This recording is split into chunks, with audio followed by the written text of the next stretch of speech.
Bloomburrow's kind of bad, and I'm okay with that. Next on Eternal Dirtles.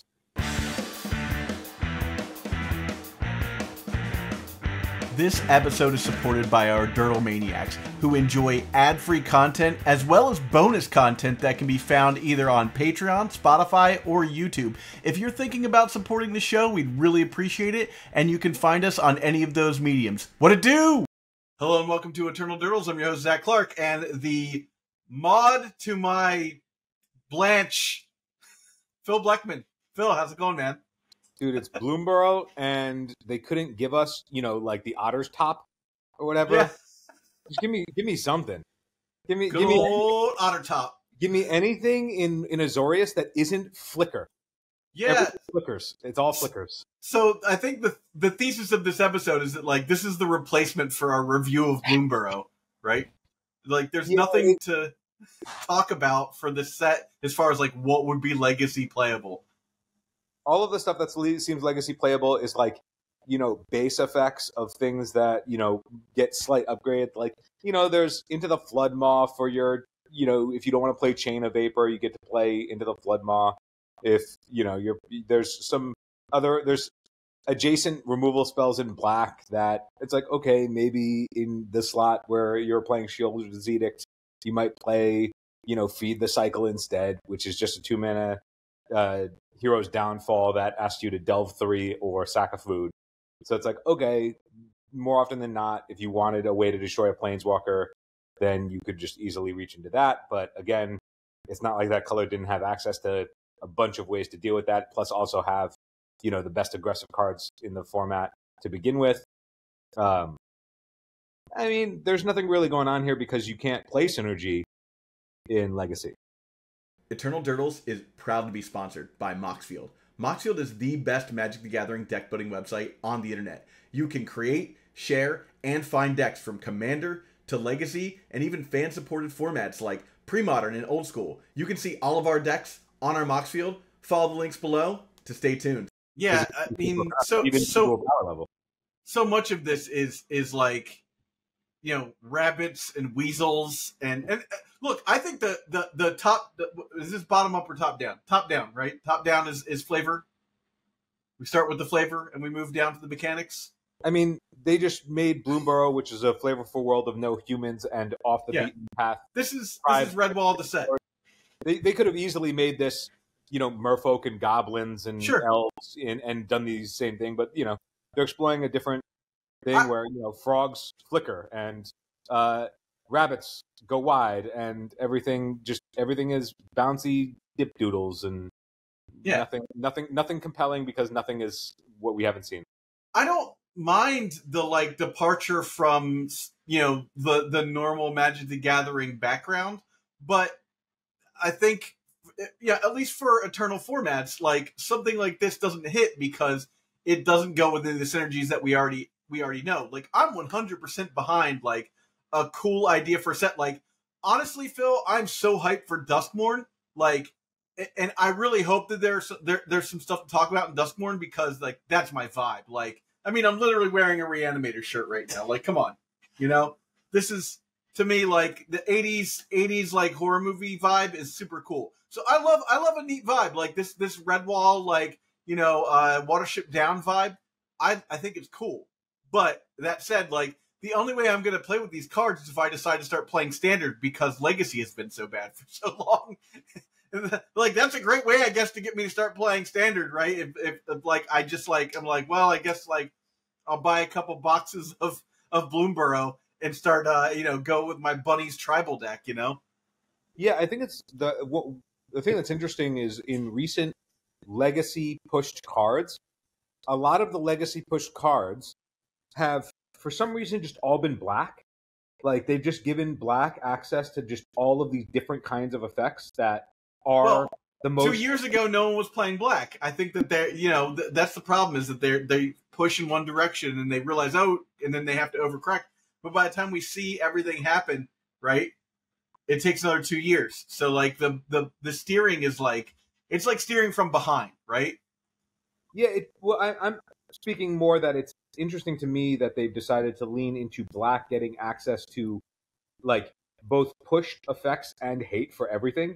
So they have all of the competitive hate, plus they have all of the best threats, plus they're all like undercosted by comparison. And then the things that they compete with that are colorless Eldrazi. Yes. But like, even cards that like we haven't even seen yet, like I know that people were trying to like talking to me about the assassin, the blue-black assassin, that every time you cast a historic spell, it's a 2-mana 2/2 that grows and is unblockable. It's from Assassin's Creed. And every time you cast a historic spell once per turn, you just draw a card. So it's like it just has like black just has access to all of the best build arounds and the cheapest ways. It's like a patchwork automaton that's better. And it has the best destruction because like having a souls makes it so that counter magic sucks, and grief makes it so that counter magic sucks. So there's just like all this access for like black to just be universally the best color by pushing out everything else. Like they have the best hate bears, between Dobby Voidwalker and Bowmaster, and Frog just like unilaterally blanks a bunch of decks and is a card advantage engine and a discard outlet. And then they have the best combo enablers and also like all the best payoffs with those combo enablers. And this set didn't give anything to it. Anyway, maybe this set has some sort of frog synergies that you can use with your psychic frog. Well, it's like if you look at Modern Horizons 2 and you look at like the difference between what black gets versus what other colors get.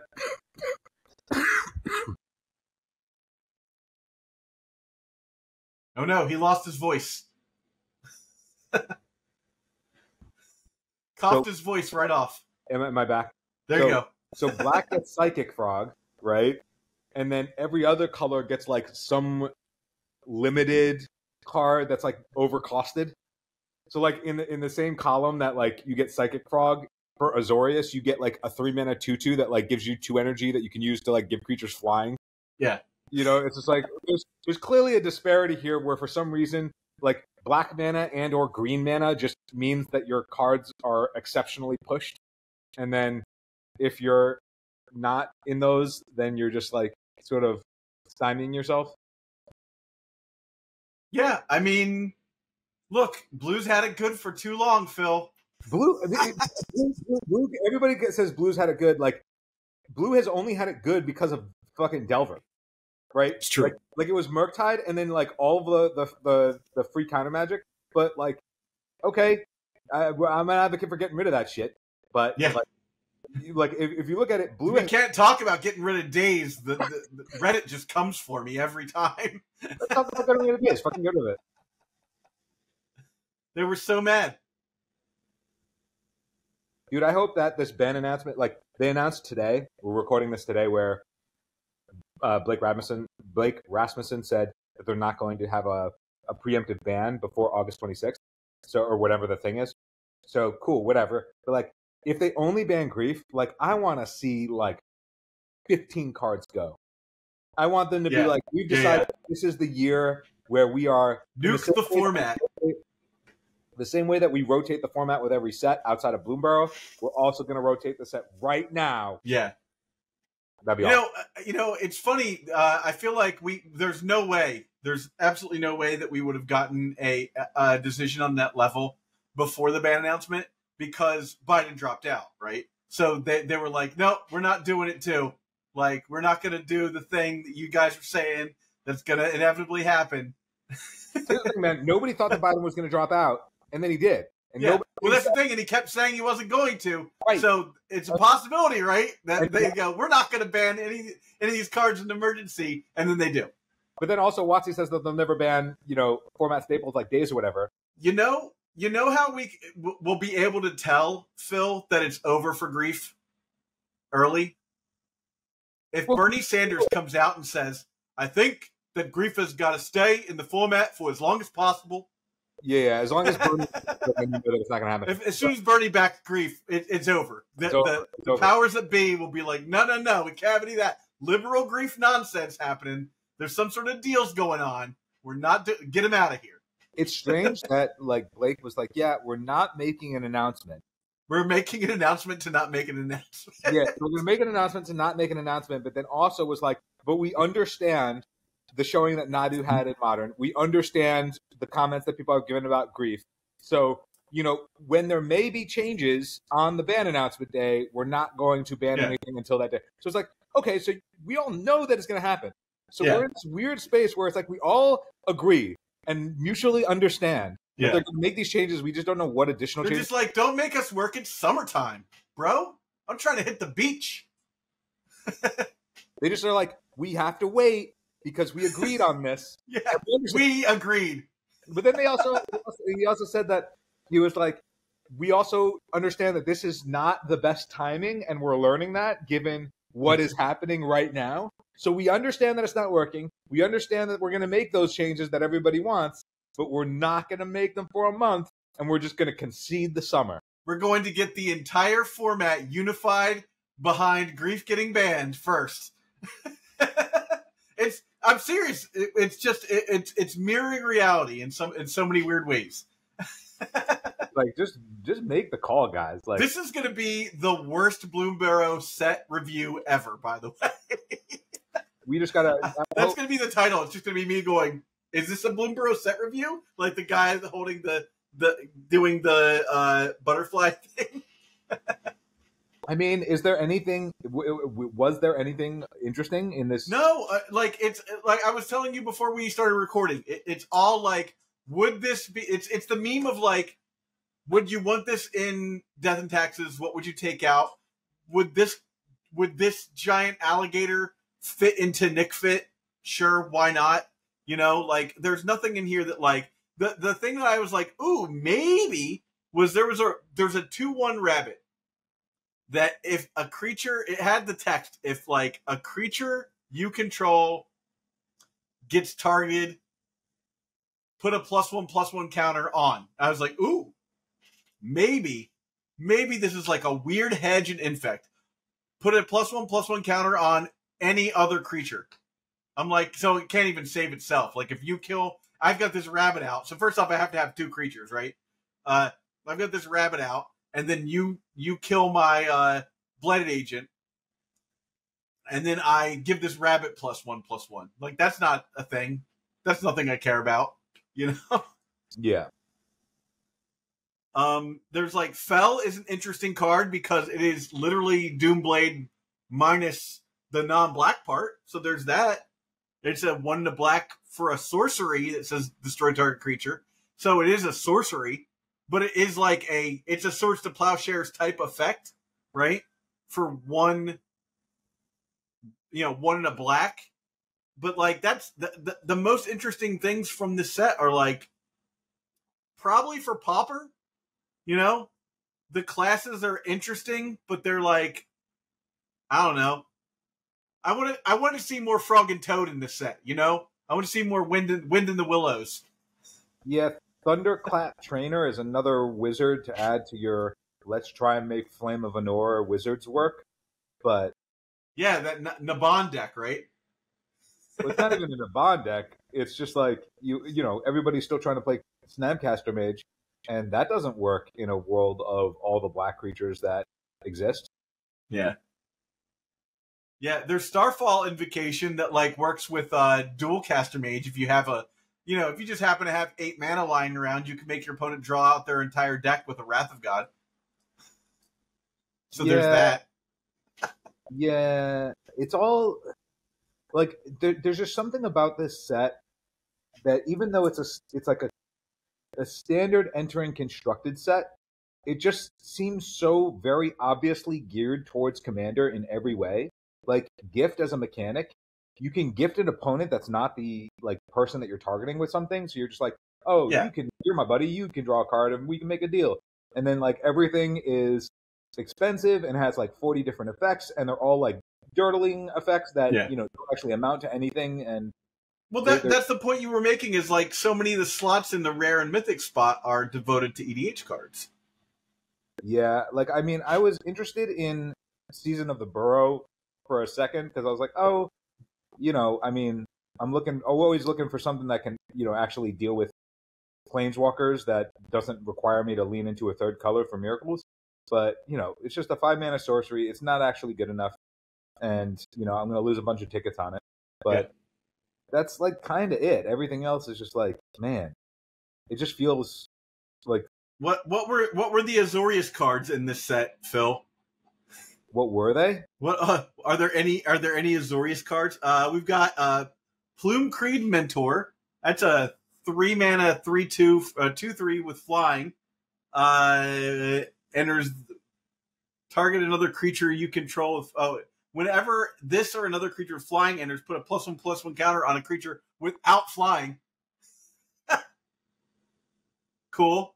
You've got a 5-mana bird guy that's not Urion. Yeah, let's talk about Murmuration. Murmuration. Okay. It's 4 and a white. It's the new enchantment for your control matchups. You know, just your generic whatever card advantage thing in the board. You know, for a long time it was like, what was that card called? Paradox Zone. And it would just like pump out tokens and double the tokens or whatever the hell. So Murmuration is 4 and a white. It's an enchantment, so it's 5 mana. So you're never actually going to cast it. It's never going to resolve. But it says birds you control get +1/+1 and have vigilance. And then at the beginning of your end step, for each spell you've cast this turn, create a 1/2 blue bird creature token with flying named Stormcrow. So every spell you cast just makes, including the Murmuration itself, makes you 2/3 flyers. It's wild that that's like that meme has gotten to this point. They love memes. They're just all about memes. It's so I was saying this to you the other day about like the home landing of Magic, and this sort of feels like that. Like, what was it, like 2 or 3 years ago, maybe 4 years ago now, when like Crimson Vow and Midnight Hunt came out, and we didn't really talk about those sets because there wasn't really anything to talk about with them. Like, there wasn't anything. A lot of really cool theme stuff in there for the people who love a theme. You know, if you love Innistrad, I like Innistrad as a concept because it's sort of a spiritual successor to the Dark.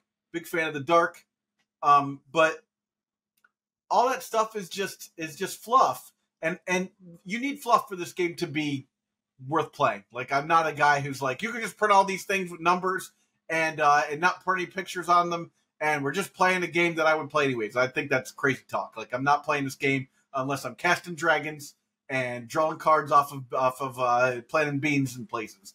I don't buy any of that nonsense that like you could just replace all of the flavor with this in this game with, I don't know, other stuff.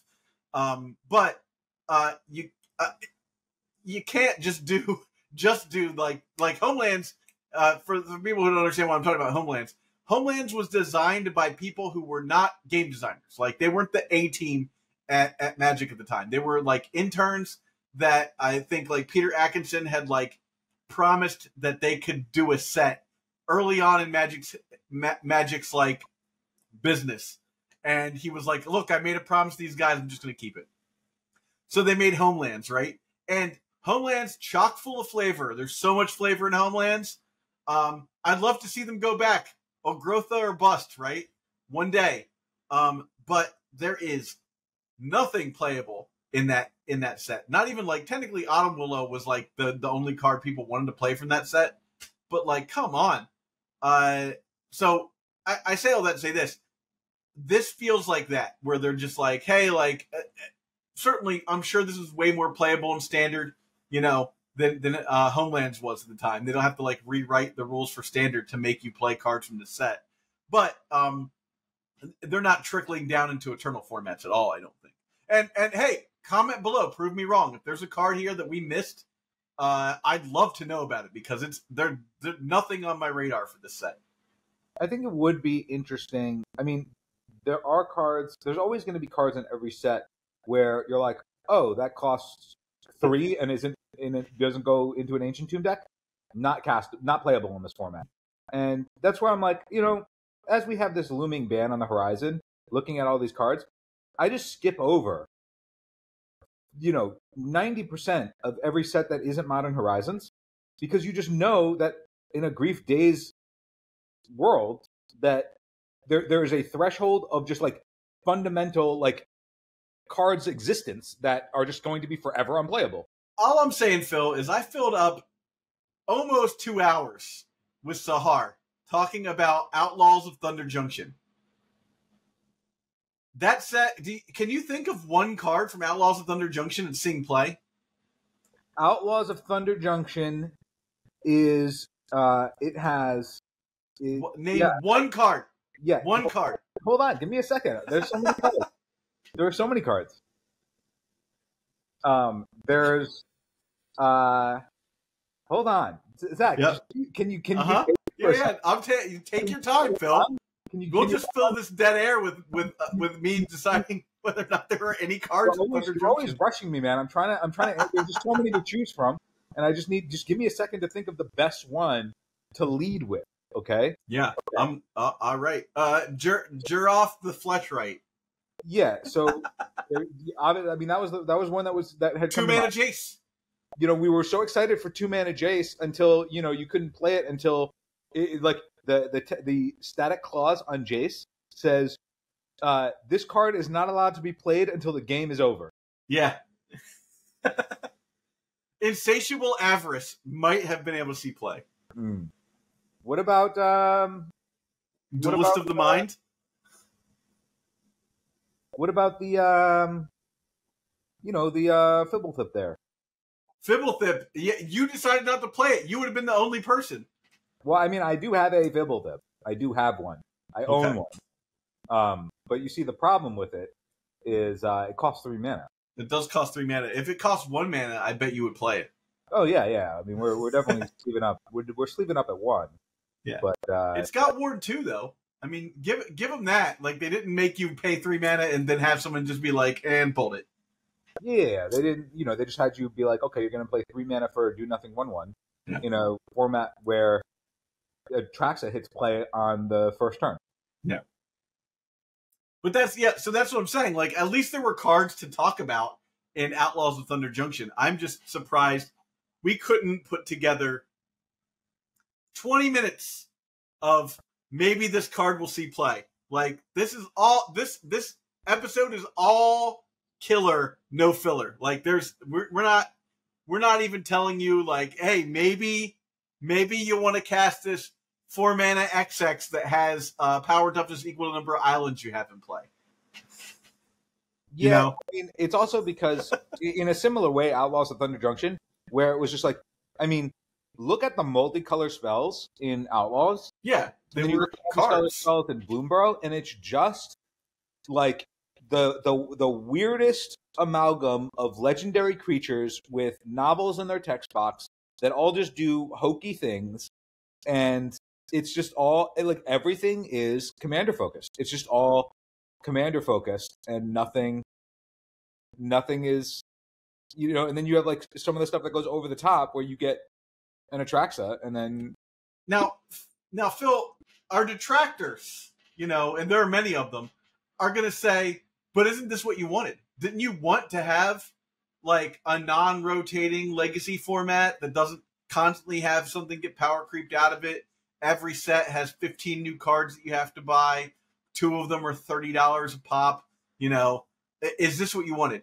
And I gotta say, I don't know. I don't know if this is preferable to like not want to hype up a set at all versus like, oh my god, I feel like I feel like I have ADHD because I have to buy so many cards. I think that I'm gonna just take that lens that you just brought up of the detractors going, isn't this what you wanted? No changes to your set that's not going to change the format, and it's different in a world where a format is good, and then you're like, I don't want new cards to just obsolete a good format. Sure. So when a format is bad, and we're just hoping for something to like solve the like just clear outlier problems, because WotC's like, we're not going to do it. We know that there's a problem, but we're not going to solve it. We're going to wait until it's like until way later, even though we all know we all know. So I don't think it's like, oh no, we don't want things to move fast. We just don't want things to move fast into a terrible place. Yes. Like Agreed. all Agreed. Like we went into One Ring Bowmaster Lord of the Rings, and Bowmaster became Bowmaster on Bowmaster for however long, and then One Ring just like fucked up Modern, and then Modern Horizons comes out, obsoletes a whole bunch of shit. Nadu breaks Modern, like Scam gets the upgrade of Psychic Frog, and Grief was already a problem before Psychic Frog like pushed it over the top even further, and that was the only thing that really leveled up, because nothing else really could, because Grief stopped everything from being able to level up. So it's like the best deck stopped everything else from getting anything that you could like toy around with, and then it got something. Yeah. Itself. So it's like all of the things are just like, no, I'm not like, oh, I don't want new cards to enter the format. I just don't want like new bad gameplay shit to obsolete good gameplay shit. Yeah. And we get shit like Vexing Bobble and Psychic Frog that upgrades the thing. It's just like we're not actually solving problems. We're just making things. We're making the format play patterns just like more gross. Yeah. Yeah. That's rough. I don't, it's rough when I don't know where to call it, like where to call an episode, because I feel like we could go down this rabbit hole, pun intended, rabbit hole for a little bit longer. But like, honestly, like, I feel like this isn't better. This isn't where I want things to be either. Right. Like where design is so, parasitic to the thing. Like, this is how I felt about like Return to Zendikar, or whatever that was called. Battle for Zendikar, where I was like, I expected, because everyone was like, oh, Zendikar, Jason's from Zendikar, all those like, great powerful cards are from Zendikar. And then Battle for Zendikar came out and we were all like, are you guys for real right now? Because this is like a worse version of everything. This is like such a standard set that like I don't want to, like, I stopped playing standard then. I was like, I'm done. I'm gonna be done now. What this set has highlighted to me more than most, because of the fact that it's not going to actually, like there will be no impact of it at all, is that every set, it just seems like they keep rerunning the same idea for the same things, where like every limited, it's like it's blue-white flyers, and it's green-black recursion value, and it's red-white aggro, and like it just becomes the exact same effects every single set with whatever the mechanic is. So, okay, here's our template that's every single format, and then just tack these mechanics onto it, and then they'll break if the mechanic is broken. Yep. And they won't if the mechanic is broken. So every time I read a card in, I'm like, there are so many things that I'm like, it would be great if within Color Pie we had playable tools. Like, I crave an incidental life gain card in white that's playable for a control deck that isn't just Triumph of St. Catherine, right? But like, it's all in green. Like, the only incidental life gain that's playable is in green or black. And I'm like, white has that part of the Color Pie, and there just doesn't exist anything that's playable. And I'm like, we could just give anything like that like a simple thing, right? Super simple. But the only thing white gets to have is some variation of Teferi's Protection because commander players want it, and flicker effects. Yeah. It's like, come on, man. Can we do something other than blue-white blink one time, please? Yeah. Can we do something other than, red-white, like, go wide aggro one time, please? Like, can we switch it up a little bit? I remember they tried to do that in Strixhaven, where they were like, oh, what if, red-white was the control deck? But then they just...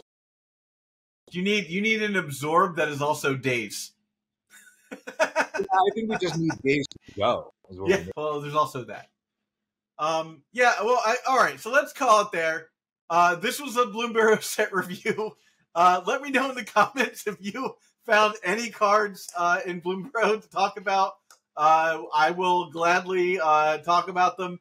If you really loved this episode and enjoyed it, you can always go to our Patreon and hear more about. Will anybody like this episode? The day where they were like, we know there's a problem, we're going to choose to do nothing instead. Yeah, it's like, hey, you know how we're dying inside? Yeah, prepare to die longer. Yeah, it's fine. Don't go to the doctor. Go to the doctor.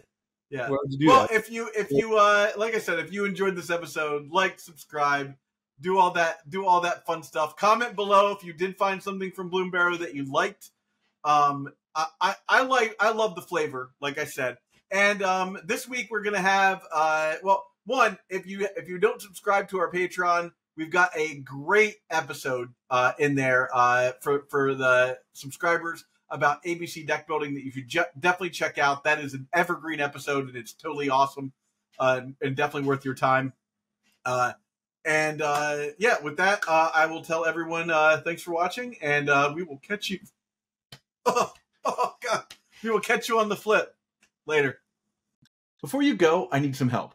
Please subscribe to this channel and do your part to help sustain the legacy content ecosystem. Just subscribing to this channel goes a long way to reminding YouTube that people love and support this format. Now, if you really want to go the extra mile, you should think about supporting us through Patreon.